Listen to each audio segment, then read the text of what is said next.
CBSE Board, Class 11, History, Chapter 1, Part 17, Audio by Renee Matthew. Now some more information on the great palace of Mari. It was a residence of the royal family and of high aristocratic people. It was definitely the hub of administration with a lot of productivity. And you could really dig out a lot of metal ornaments, and the archaeologists were very expert. They showed their expertise in digging out the metal ornaments and a lot of things from the underground. And this is the picture which shows the remains of the palace of Mari. It was so famous in its time that a minor king, there was an incident where a minor king from the north of Syria just came to meet the king of Mari, came to meet the royal friend, that is the king of Mari, Zimrulim. So Syria was considered a very small kingdom then when compared to Mari. And there were a lot of lists, like huge quantities of food which was used in those days. The list was there. It was also dug out from the remains and the tablets which were stored. And what were these huge quantities of food that they used? Flour, bread, meat, fish, fruit, beer, and wine. Everything was dug out, and this is what was very specific to the king's table. King had all these delicious food, and look at the painting which was dug out. Look at the detail of the color and the way it is done. Now, the king probably ate in the company of many people in and around courtyard 106. That is a figure which is given in your textbook. And it was paved white. It was white in color. It was supposed to be painted white in color. So the king ate in such a place which was white in color. And this is noticed from the plan that the palace had only one entrance to the north. Very important. It had just one entrance to the north. The large open courtyards was a distinctive feature of the palace of Mari and many of the palaces in such days. And open courtyards such as 131 were beautifully paved. That is from your textbook. There is a figure which is given there, and these are the rooms, the names that is given to the rooms. It was really beautifully paved, and the king would have received foreign dignitaries from other places. For example, the king would have received other people from other places like the kingdom of Syria. So these rooms were furnished in such a way that it will receive all the foreign dignitaries. And look at the room 132, a room with wall paintings that would have awed the visitors, like the paintings that we saw just now here, okay? And the palace was a sprawling structure, very magnificent, with 260 rooms and covered an area of 2.4 hectares. Hectares, can you imagine? It's a big place. Okay, as big as Mohenjo-daro civilization. That was the case of the kingdom of Mari. No wonder it was such an amazing place. The kings of Mari, however, had to be very vigilant because there were a lot of people coming from other places, from other nearby places like Arat and such kind of places. They were allowed to move in the kingdom, but they were watched. What they were doing, what they were up to. And most of the present herds people, they were people who came as shepherds or traders from the other places. So they have to be very vigilant. And the camps of these herders are mentioned frequently in letters between kings and officials. Like when they stayed, they had temporary camps set up. So what they were doing there, what they were up to, everything was watched. And how did they watch? They used to have communication between the kings and the officials through letters. The letters are a great evidence to show that they had a form of communication between the officials and the kings, and it showed that they were constantly watching these herders. And in one particular letter, an officer writes to the king that he has been seeing frequent fire signals at night. Oh, what is the meaning of that? Fire signals. So it is like one particular camp will send a fire signal to the other. So they were very suspicious about such kind of moves. And that is the duty of a king, right? To keep in touch, to see, to be in constant vigilance of the place that he's guarding, securing, and all that. And he suspects that a raid or an attack is being planned. So it was the duty of the officials to keep consistently in check of all these things and inform and also report to the king to show that these things are happening in his kingdom. Mari is a good example of an urban center prospering on trade. So what did they trade and from where? Located on the Euphrates, so location was really a great blessing for Mari. In a prime position for trade, they used to trade in wood, copper, tin, oil, wine. All these things are very important, and you have to be very specific about the answers that you write, because you cannot add bronze or something else in place of these materials. So all these things were traded in, and so many other goods were also traded. It was carried in boats along the Euphrates. Wood, copper, tin, oil, and wine. We saw the boats, the barges that they used to make to carry these materials between the south and the mineral-rich uplands. Okay, so between which places the trade was carried? How did they do it? It was between Turkey, Syria, and Lebanon. That is how they did it, and they used to use the barges, which were the boats, where the communication took place between Mari and Turkey, Syria, and Lebanon. Boats used to also carry grinding stones, wood, wine, and oil jars. And they would also stop these things on their way to the southern cities. Okay, it is not that they had one constant flow without any disruptions. It is like the checkposts that we have these days, where they will stop and check what you're doing. And the officers of this particular town, they would go aboard. They will go from here to that place, inspect the cargo to see if they are transporting anything else for security purpose. A single river boat could hold 300 wine jars. So to keep a check on what they are really trading. And then they will levy a charge of about 1/10 the value of the goods. Okay, so they will levy a charge before allowing the boat to continue downstream, because they have to check what is actually happening.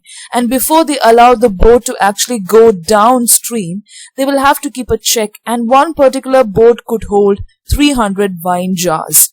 And barley also came in special grain boats. Barley was transported down south, and these were some of the materials I told you. The places are important and what they transported, between whom, and barley was important, and levying the charge. That particular point is also very, very important.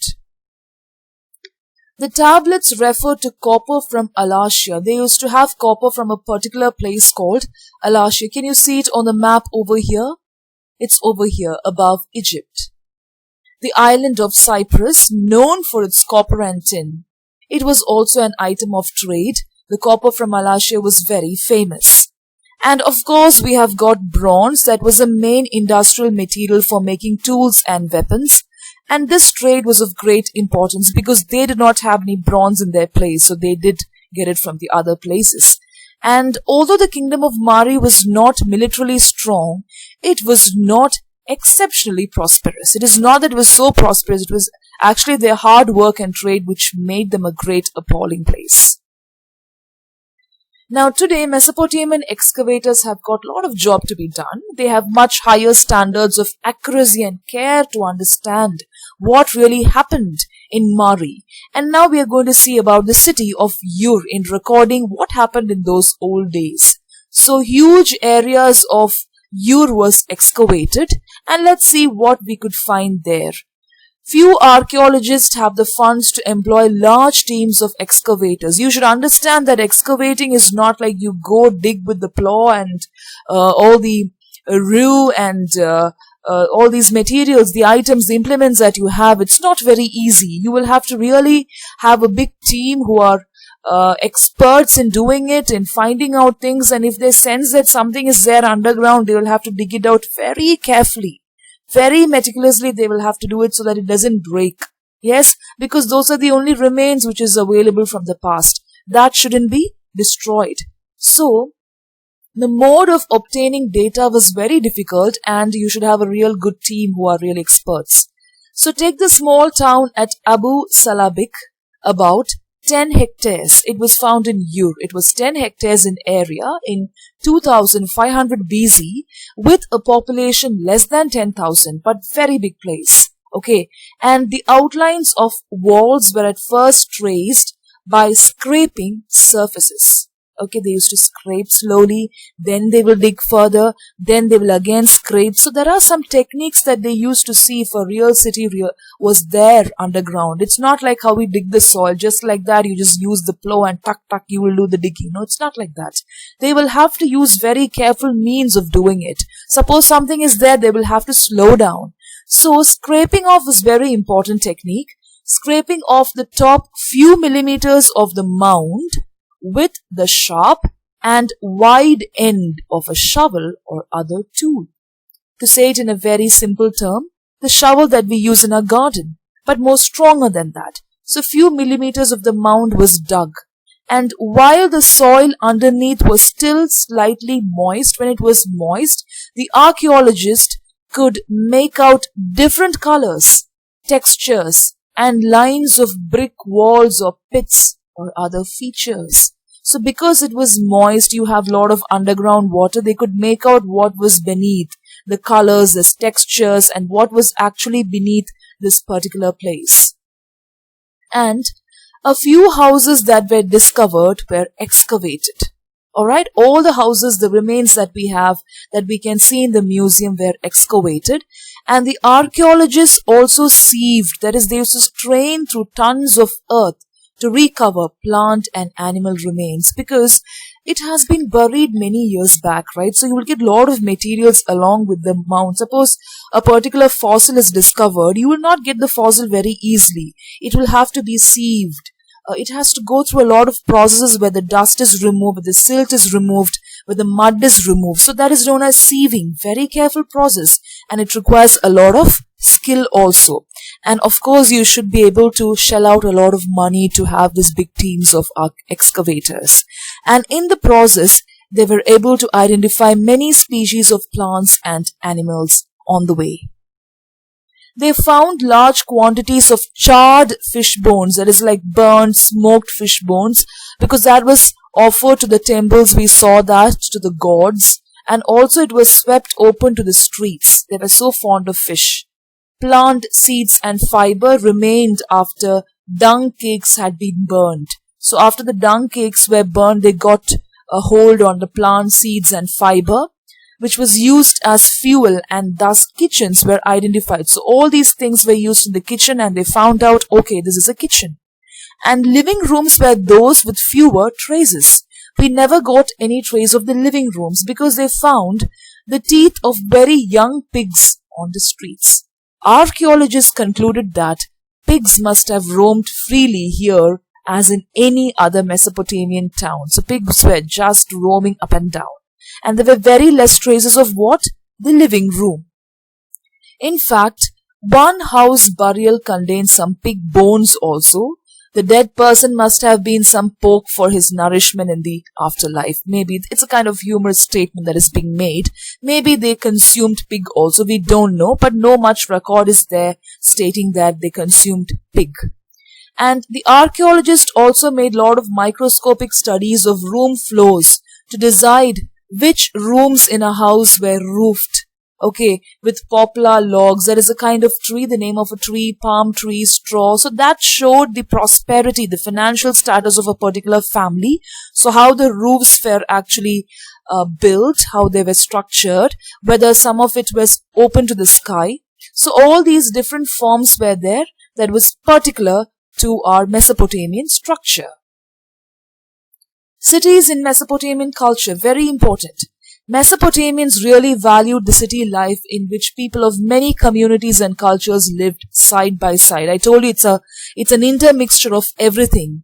And after so many cities were destroyed in war, they recalled all these cities in poetry. So that is the beginning of poetry also. And one particular reminder is of the Epic of Gilgamesh. Okay, and it was written or discovered on 12 tablets. Can you see a person over here? This is Gilgamesh. That is the Gilgamesh epic, which was written on 12 tablets. He is said to have ruled the city of Uruk after the king Enmerkar. Okay, do you remember the king who went in search of Lapi-Lazuli? Yes, the same king. So after that, Gilgamesh took over, and he was a great hero who subdued people far and wide. Everybody was in awe of this a spectacular king with his magnanimous capacity to rule the place. And he got a shock when his heroic friend died. So when his friend died, he was so sad, and he set out to find the secret of immortality. Okay? He was so sincere to his friend, and when one of his friends died, he just went to find out the meaning of immortality, crossing the waters that surround the world. And after so much of effort, after a heroic attempt, Gilgamesh failed and returned to Uruk. So that is a kind of epic story which is recorded as the Gilgamesh epic.